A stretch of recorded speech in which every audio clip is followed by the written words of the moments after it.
Now's one of those times. Pays to be the strong, silent type. It's a subspace eruption. Ignition! EMP! Losing power! They popped their chutes! We're going in hard! This is Halo 3 ODST, which stands for Orbital Drop Shock Trooper, so they say. We know what it really stands for. Older dogs sip tea. They do. They don't even need thumbs. They just grab it with their paws and use their nose to balance the teacup. It's very cute. I wasn't entirely sure what to expect from this game because the title confused me. I wondered why they didn't just call it Halo 4, Halo 3.5, anything, ODST.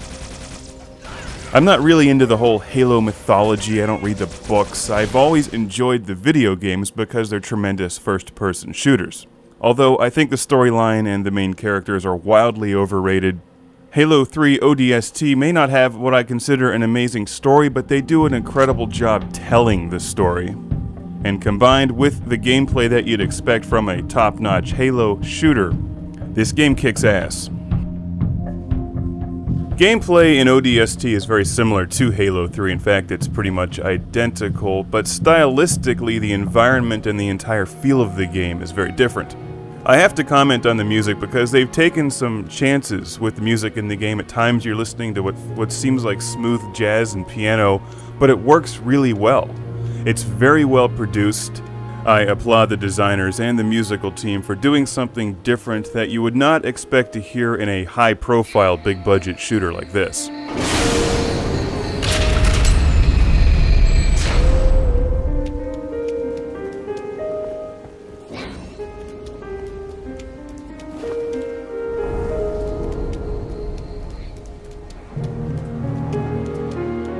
As you're wandering through the nearly desolated environment and wrecked city, the unsettling, softer music seems to fit the game very well, and then it continues playing right as you get into a massive firefight.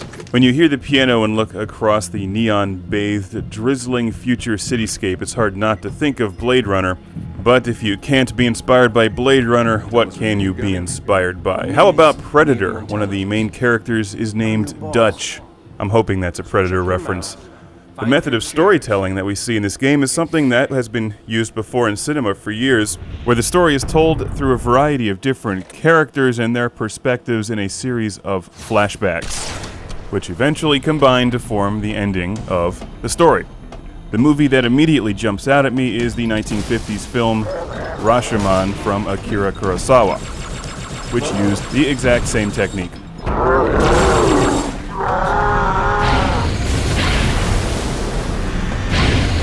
Rashomon does not have giant monsters shooting laser beams at you.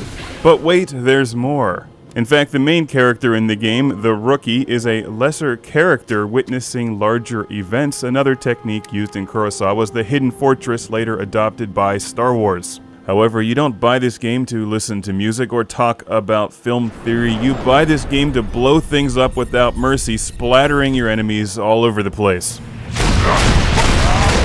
Blast back! Grenade!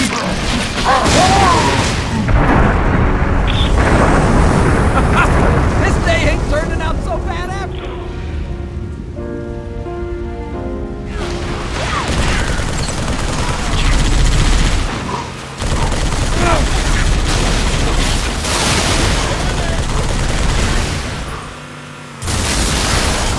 You see that I've adapted my Forza and Gran Turismo driving style to Halo 3 ODST. I tend to cause more damage in the actual driving games, though.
Seriously, how cool is the environment in this game? They've done such a nice job.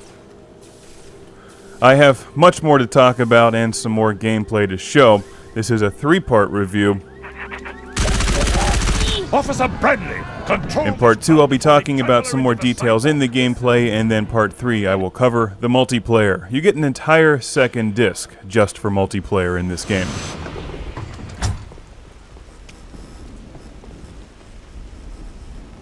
Therefore, I will see you back here in part 2 of the Halo 3 ODST review from Classic Game Room.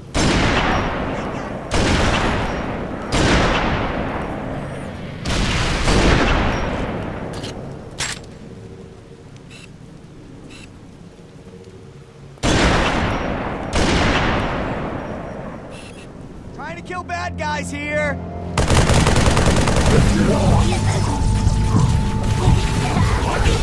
Got him in my sight.